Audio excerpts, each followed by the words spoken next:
eyes. Bow your heads in prayer, each in his own way, remembering our deceased brothers and sisters of labor and our family and friends.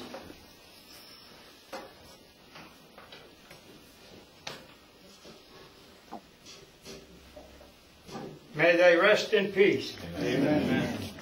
I pledge allegiance to the flag of the United States of America and to the republic for which it stands, one nation, under God, indivisible, with liberty and justice for all. Please be seated.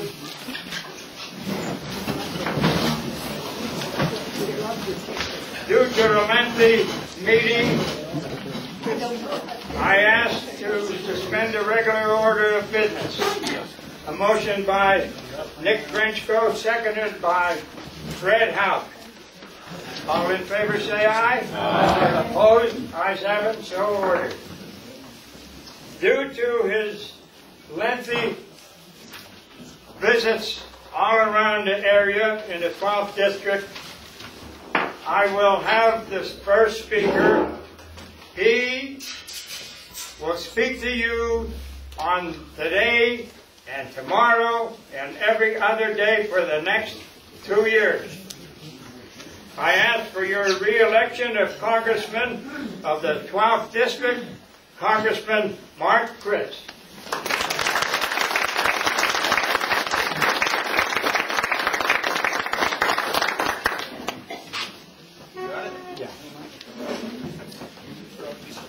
Thanks, Henry. Well, it just seems like 5 short months ago that I was here talking, oh, it was just 5 short months ago, that I was talking to you. And, you know, I've been telling my colleagues in Washington that I'm going to sponsor some legislation that every congressman has to run every 5 months because it's just so fun. What I can tell you is that I announced that I was going to run on February 22nd this year, and I haven't taken a day off since. I've been doing everything that I can, and it's not just campaigning. It's about doing my job. And, you know, in the spring I told you what I was going to do, how I was going to carry myself, and that I was going to be your independent voice in Washington, D.C., and I did exactly what I said. Now, any of you who actually watch TV probably have seen a lot of commercials about what is being insinuated about what I've done and what I do. So I'm going to dispel a couple of myths right off the bat here. One is that I vote 94% of the time with Nancy Pelosi and Barack Obama. So Barack Obama is the president, and he doesn't actually vote. So that's one thing. There's no way that we could vote the same. The other thing is that Nancy Pelosi, the Speaker of the House traditionally, doesn't vote on a lot of different issues. So she's actually voted 29 times since I've been in Congress. And I've taken 275 votes since I've been in Congress. So how you get 94% out of that, I'm not really sure. So it's one of those things where they're trying to paint this picture of who I am. Now, what that means is, truthfully, that there's a lot of unanimous votes in Congress. A lot of people don't realize this. And the way I can tell you this is that John Boehner, who is not one of my favorite people on the earth, but he and I actually vote the same about 60% of the time. And what that shows you is that there are actually a lot of unanimous votes on the floor of the House. But there are issues that we disagree on pretty stridently. And one of them, and it's funny because we just had a debate on Thursday down in Bakersfield in southern Somerset County. And of course the big question that came up is, why Bakersfield? I mean, that's not one of those places that's really on the map. But the Daily American wanted to have this debate. And one thing I can tell you is, and my staff can confirm this, I know my district. I know the 12th Congressional District. I've been all over this district many, many times. I know the corners. I know the back roads. And when the Daily American said they wanted to have a debate in Somerset, I said no. I said, we're going to do it somewhere in the district. Bakersfield is in the district. And a lot of people don't realize that because it's that sort of southwest side of Somerset County. But that's actually the bridge to get us into Fayette County and into that southwest corner of Pennsylvania. So I was thrilled to be in Bakersfield because it's my district. One thing I can tell you about my opponent is that he has no idea where the district is. In fact, he has a billboard on Route 119 going from Blairsville to Indiana. That's not in the district. And my staff knows we're riding around and I'll see signs, my opponent's signs. Because I know where everything is, I say, not in the district, not in the district. I can tell, I know when, and they'll say, are we in the district yet? I'm like, yeah, for this year, 22, we're going to be in the district. So we see my signs. But you go through Indiana County, I don't have much of Indiana County, and you see all these burn signs everywhere. He doesn't even know where the district is. It's sort of sad to me. It's disappointing, actually, is that he started running. He actually started running against Mr. Murtha April of last year. So he's been running for nearly 18 months, maybe even more than that. I've got to do my math here. 18 months. And you're telling me he still doesn't know where the district is. I mean, that tells you exactly who my opponent is that he's had this opportunity to educate himself, to learn about what the issues are here in the district and around. And one of the things that's been coming up, and I've seen some of the negative advertising, is, and of course, either I've been asleep for about 100 years, or something's going wrong. We've entered an alternate universe, because I see these advertisements going around that I'm bad for Social Security, and the Republicans are good for it. Now, I must be on some alternate universe, because I've never heard in my life that Republicans had good plans for Social Security and Democrats didn't. You know, they've taken, I was talking about in, you know, we're looking at Social Security now, because right now, if nothing is done to Social Security, if we do nothing, if we sit on our hands and do nothing, Social Security will pay 100% benefits through 2037. After 2037, there'll still be enough money to pay 75% benefits going forward. Well, we don't want to see that happen. We have to stand up, and this is something that really has really hit me over these past couple of weeks of campaigning, about the last month, is that, you know, we're elected to lead. That's our job.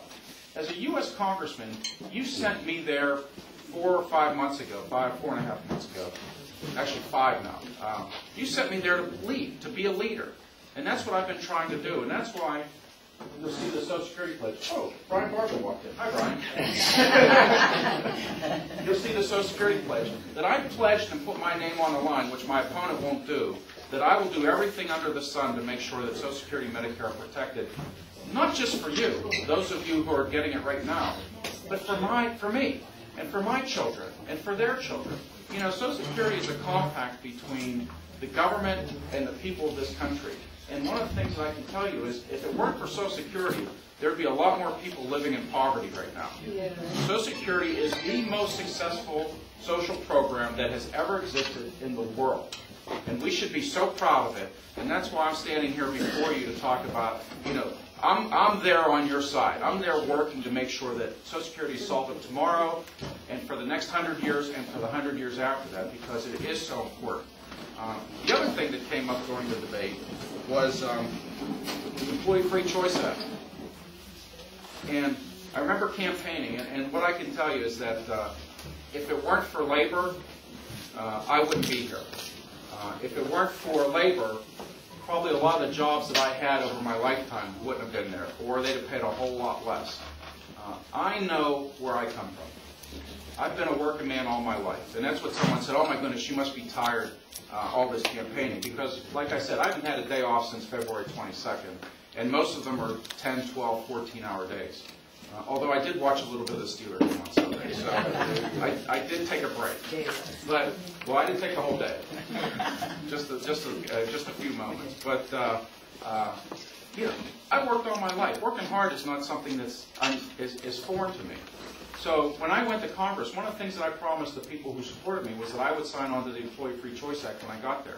It was the first bill I signed on to when I got into Congress, was the Employee Free Choice Act. Because the right to organize and the ability to go to arbitration for folks who want to organize, to have a chance to form a union when they want to and not get bullied or threatened from the company, is really a right of the people in this country. You should be allowed to organize. And people talk about, well, you know, it goes against the secret ballot. No, no, no. Employee Free Choice doesn't take away the secret ballot. It just allows people to sign a card that they want to vote on forming a union. So there's a lot of misinformation there. So actually, I didn't get to vote on it. It had already been passed in the House and had gone to the Senate, but I am signed on as a co-sponsor and will support the bill, whatever comes back to compromise that, or comes back from the Senate, that we can work out and make sure we get something passed to help folks organize. So I'm really very happy that you're allowing me to stand here before you, because what I can tell you is that I'm not afraid. I'm not afraid to stand up. I'm not afraid to say what I think and vote the way I believe. There have been several votes where I actually voted against my leadership because it's from the feedback I got from people back here that it wasn't what we wanted.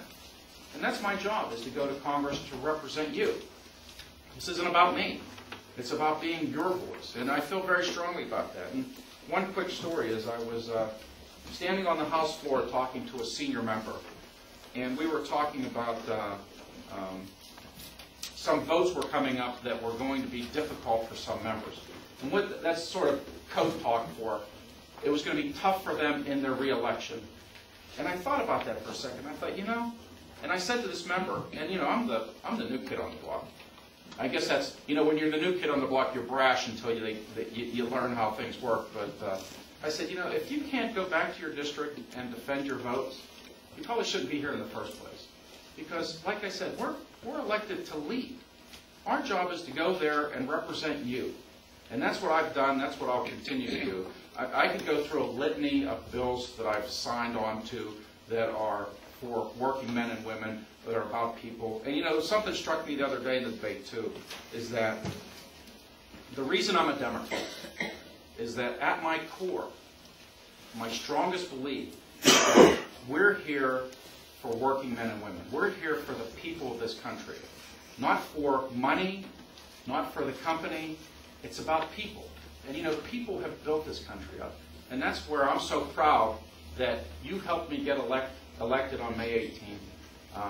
I'm very proud, and you know, where I live, I have an apartment down in D.C., which, if you ever want to see me, because my family's up here, my wife's a school teacher, my kids go to Garfield here, the middle school. So they're up here.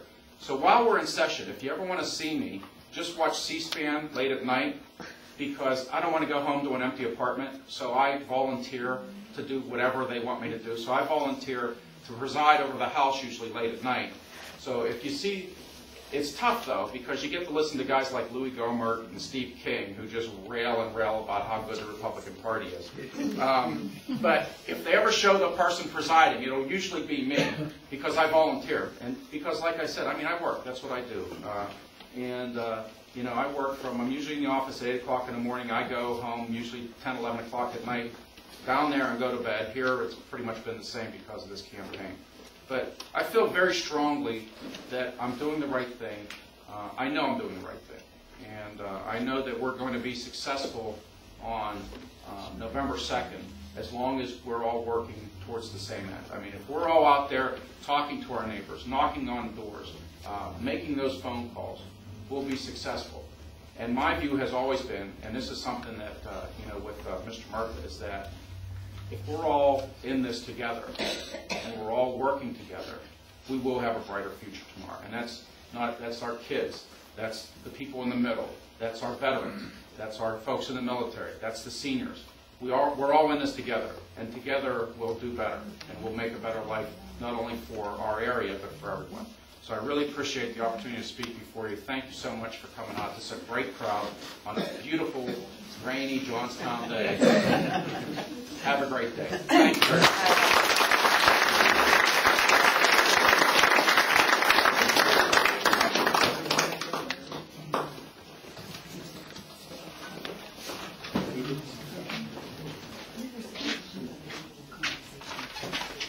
Okay. Sure. Okay. All right. Well, I'm always in a hurry. I can take a half an hour. Sure. Okay. We're having lunch. Okay. Well, I'll have to be out here in 45 minutes. Okay. I'll sit there.